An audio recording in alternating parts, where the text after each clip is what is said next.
আমার পক্ষ থেকে শুভকামনা এবং ভালোবাসা রইল, শ্রদ্ধা রইল। আমি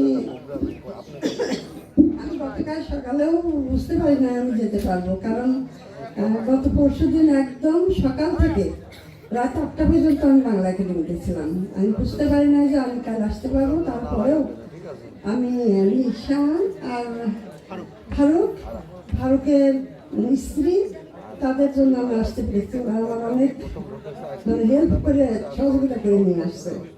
আমি এসে কৃতজ্ঞ, কারণ আমি তো কুমারখালীর মেয়ে। যত জায়গায় ভালোবাসা পাই, যত জায়গায় আমি যাই না কেন, আমি তো কুমারখালীর মানুষেরই ভালোবাসি। কুমারখালীর মানুষের রক্তের সাথে, মনের সাথে, আন্তরিকতার সাথে আমার বন্ধন।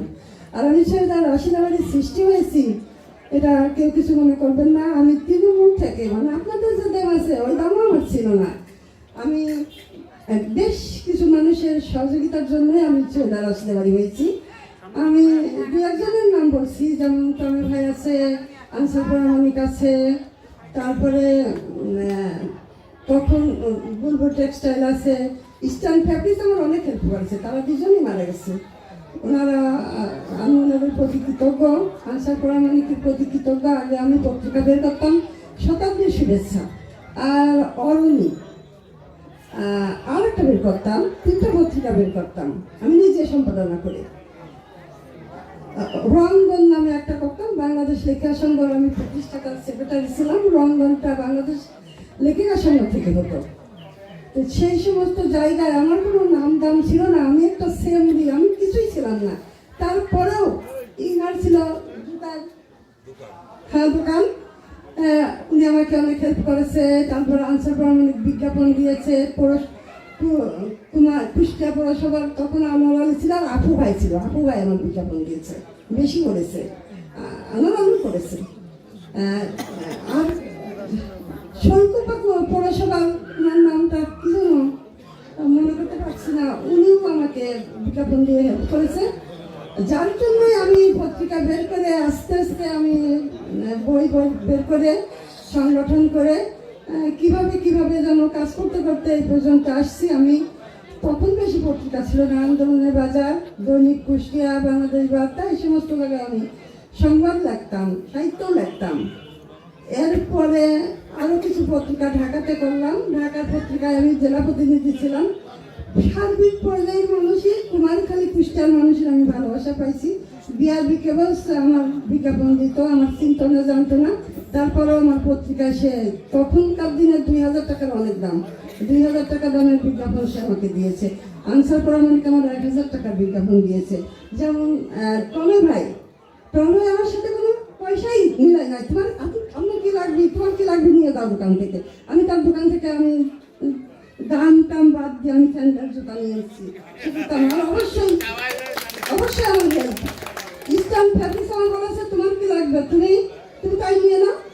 গোডাউন খুলে গেছে। আমি কৃতজ্ঞ তাদের 2 ভাইয়ের প্রতি। তোমার যা লাগবে নিয়ে যাও। আমি বলছি আমার কিছু দরকার নাই, 2-1টা চাদর নেই। বলছি তুমি মেলাগুলো নিয়ে যাও, গাড়ি ভরে নিয়ে যাও, কিছু তো কি করবো। তখন গোলটেক্স চাদরের অনেক দাম। সে আমার গোলটেক্স চাদর তার প্যানে যারা বলে গেছে দাম করুন, যাচ্ছে সব আইটেম দিয়ে দাও। ওনারা দিয়েছে। আমি একটু দাম না, একটু দামি মানুষ না, আমাকে একদম কম দামিটা দেন, 1টা করে দেন, এত নিব না। তারপরে ওনারা আমার বান্ডিল ধরে দিয়ে গেছে।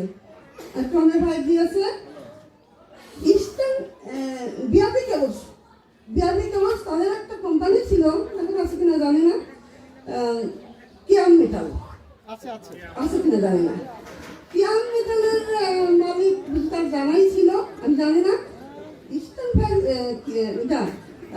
বিআরবি কেবলসের মালিক মজনু ভাই জামাইকে বলেছে রাশিদা বাড়ি যাচ্ছে, তার সে কুষ্টায় বাসা করেছে, তার বাসায় যেন কিছু কিনা না লাগে, তোমার ওখানে যাই তোমাকে দাও। ম্যানেজার কাছে, ম্যাডাম আপনার তো যা লাগবে তাই নেন, আপনার তো এখানে হিসাব আমার লিখতে বলে নাই। হ্যাঁ, আপনি 1 ট্রাক ভরে নেন। আমি বলছি না, আমি 1টা করে নেবো, আমি 1.5 করে নেবো না। হ্যাঁ, তারপরও ম্যানেজার কাছে আপনি যা খুশি নেন, বাদে না, আমার বলে গেছে। আমি বলছি নেবা, তা নেবো না। আপনাকে 1টা বালতি, 1টা বদনা, 1টা মানে প্রেশার কুকার, এবার আমাকে একটা পেয়ে দেন আমার সংসারে, তাহলে আমার কিনতে হবে না। ওনারা আমাকে তাই দিয়েছে এবং বলেছে মেয়েটা এত বোকা যে এত সুবিধা দেয় তাও এটা নেয় না। আপনি তো নিয়ে তো ধরিয়ে যেতে পারতেন, আমরা বলে 2-3 ট্রাক দিতাম, আপনি পরে বিক্রি করতে পারতেন, ওটা আমি করবো না, আমার যেটা প্রয়োজন আমি সেটা নেব। এইভাবে সার্বিক কয়জন মানুষ কুমারখালী এবং কুষ্টিয়ার মানুষ আমাকে হেল্প করেছে, যার জন্য আমি ছেলেটা আসলে বাড়ি হয়েছি। এবং এখন মার্কেটে আমার 103টা বই, কম্পিউটারের ভিতরে আমার 100টা বই আরও রেডি আছে, মানে যে কোনো সময় ছেড়ে দেবো, আমি ইচ্ছা করেই ছাড়তেছি না। পুরস্কারও অনেক পাইছি, উপাধি অনেক পাইছি।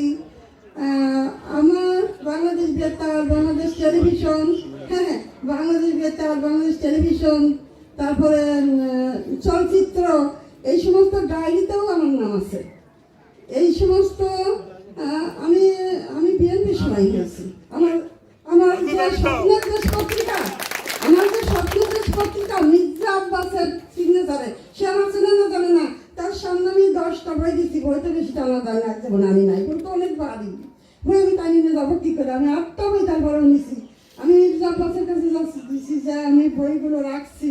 তারপরে আমি বলছি যে মানে পত্রিকা রেজিস্ট্রেশন করতে হলে ঢাকায় গাড়ি বাড়ি নিজের নামে টাকা লাগবে, অ্যাকাউন্টে এত কোটি টাকা লাগবে, এটা হলো প্রথম সত্য। সেই সত্য অ্যাভয়েড করে আমি ফর্ম করেছি, ফর্ম পূরণ করেছি, জমা দিয়েছি, তখন 6টা দিছি করেছে, মানে মিটিং দিয়েছে, তার বাড়িও নাই, গাড়িও নাই, টাকাও নাই, পত্রিকা কিভাবে দেবো? এরপরে আমার বইগুলো থেকে মিথ্যা পেশ করে যে যার এতগুলো বই থাকতে পারে সে পত্রিকা তো চালাতেই পারে, এটা আমরা দেখবো কেন? শুধু শিল্পপতি, শুধু মানে শিল্পপতি, শুধু মন্ত্রী মিনিস্টার পত্রিকা নিবি, এরাই তো পত্রিকা আসল মানুষ। আমরা চলে গেছি মিনিস্টার এবং শিল্পপতির কাছে, কিন্তু আসলে প্রকৃতি তারই যোগ্যতা আছে, তার কিছুই দেখার দরকার নেই, তার দিয়ে দাও, উনি সিগনেচার দিয়ে গেছে।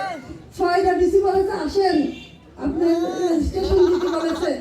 কুষ্টিয়ার আমার মালিক খুশি নাকি আমার নাম মনে নাই, এসপি ফোন দিয়ে কাছে আপনি আসেন, আমার ভয় লাগছে, আমি বলছি পজিটিভ না নেগেটিভ, আমি যাবো না, আমার ভয় লাগছে, কোনো ভয় নেই, আপনি পারমিশন দিয়ে গেছে, আপনি খালি আসেন। আমি বলছি আপনারা গেলেন তাহলে এত গুণী মানুষ, আমি শুধু আপনার মুখ দেখবো আর লাগবো, ঠিক আছে। 6 গাড়ি র্যাব আমার কুষ্টিয়ার বাসায় ঘুরেছে 6 মাস ধরে। আমার এলাকার মানুষ ভাবেছে প্রথমে আমি কোনো অকাম করেছি, আমার ধরবে, এই জন্য ঘটতেছে। ওরা বলেছে যে তার বাড়ি তো দেখেন 6 মাস আগের থেকে তালা দেওয়া, দেখেন জল ধরা, আমরা কিছু জানি না, সে যদি কোনো অকাম করে তার পালন করেন, আমাদের এলাকায় কিছু করেন না, এই কথা বলে দিচ্ছে, আমরা কিছু করি না। ওনারা আমার নিন্দা করতেছে আর আমার কাজ হচ্ছে পজিটিভ, কারণ ঢাকার থেকে বলেছে যে আপনার বাসা কুষ্টিয়ায়, আপনি কুষ্টিয়ার পত্রিকা রেজিস্ট্রেশন করবেন, আপনি তো কুষ্টিয়ায় থাকেন, কারণ বলেছে আমি তো ঢাকায় থাকি এখন। এই ভিড়টা করতেছে, এলাকার মানুষ বলতেছে কবে চলে গেছে আসে না, তো কিছু যদি অকাম করেও আপনারা তার মারবেন, আমাদের এলাকায় কিছু করেন না, ওনারা কিছু বলি না। এভাবে প্রতিদিন 6 গাড়িতে যাবো, আমার বাড়ি ঘিরেছে, ধীরে ধীরে সবার কাছে শুনেছে উনি কি পাস, অনেক শিক্ষিত, কোথাও থেকে লেখাপড়া আমি জানি না, আমার মনে হয় ঢাকা ইউনিভার্সিটি অথবা রাজশাহী ইউনিভার্সিটি অথবা ইসলামিক ইউনিভার্সিটি, আমরা জানি না, তবে সে অনেক শিক্ষিত, আমাদের সাথে বেশি মেশে না, তাই তার সম্পর্কে আমরা কিছু জানি না। তার কি আছে, তার 2টা ছেলে আছে, তারা অনেক শিক্ষিত, আমাদের সাথে তো কথা বলে না, বাইরে তো খালি তালা দেওয়াই থাকে, তার বাড়ি তাই জানে, কিন্তু থাকেও না, কোথায় কোথায় থাকে, হ্যাঁ এই সমস্ত বলেছে।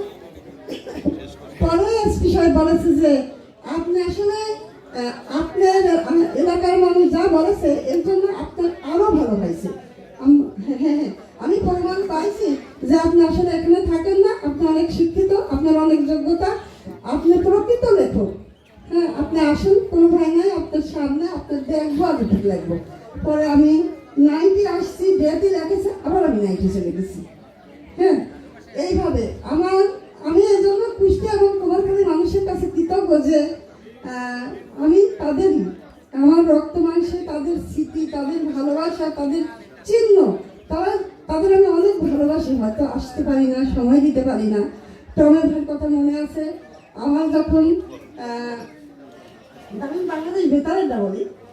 বাংলাদেশ বেতার থেকে আমার সেই তখন সাল হবে, আমার প্রথম বই বেরোচ্ছে 1993 সালে। এটা ওই বই বের করার 2-3 বছর পরে তো বাংলাদেশ বেতার থেকে বলেছে যে এত বড় গুণী রেডিওতে ধরেন যখন ইনভেস্ট করেছে তখন আমার সাথে পরীক্ষা দিয়েছে ঢাকা ভার্সিটির ছাড়রা, নিরঞ্জন অধিকারী বাংলা বিভাগের প্রধান, সেও যখন সামনাসামনি পরীক্ষা দিয়েছে গান লেখা, তখন আল্লাহর আশীর্বাদ আমার হয়ে গেছে। আমি আবার বলছি স্যার আমি কৃতজ্ঞ না, আমি দুঃখিত, আপনি হলে আমি খুশি হতাম, আমার জন্য আমি খুশি না। তুমি বলেছে তোমার জন্য আমি খুশি, তোমার আমার বাড়ি দেওয়ার থাকলো, তুমি যে হয়েছ এই জন্য আমি খুশি হয়েছি, আমি দুঃখ পাই নাই, এই কথা বলছে। বাংলাদেশ বেতার থেকে যখন 4-5 জন আসলো, 4-5 জন আমার হারমোনিয়াম দিতে আসলো, তা আমি তো কিছু চিনি জানি না।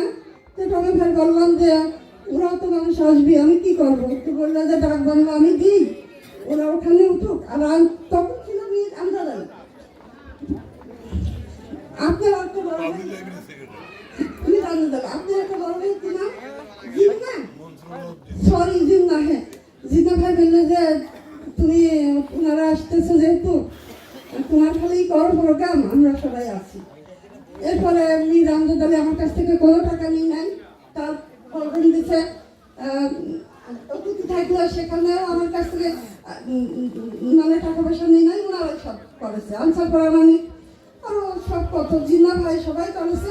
ওনারা আমার হারমোনিয়াম দিয়ে ওনারা অনেক কৃতজ্ঞ হয়ে ওখানে খাওয়া দাওয়া করেছে, ওখানেই থাকেছে, চলে গেছে।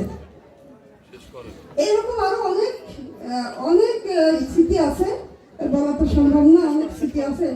আমি সবার প্রতি কুমারখালী কুষ্টিয়া তখনকার মানুষের প্রতি কৃতজ্ঞ, এখন প্রজন্ম যারা আসছে তাদের প্রতি কৃতজ্ঞ।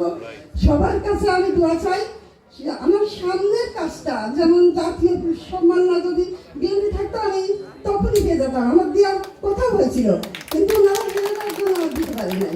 এখন আমি সবার কাছে দোয়া চাই, এখন আমার তো এখন যোগ্যতা অনেক, আমার বিচার করা লাগবে না, এক চান্সে এমনি আমারও তো বই কারণ নাই, আমারও তো গান কেউ লেখি নাই, আমারও তো টপিক্স কারণ নাই, আমার 7,000 টপিক্স। এই জন্য সবার কাছে দোয়া চাই যেন সামনের কাজগুলো আমি ইনশাল্লাহ ভালোভাবে করতে পারি, এবং জাতীয় সম্মানের জন্য সবাই আমার জন্য দোয়া করবেন। হ্যাঁ রাখি, আমার জন্য দোয়া করবেন। আসসালামু আলাইকুম।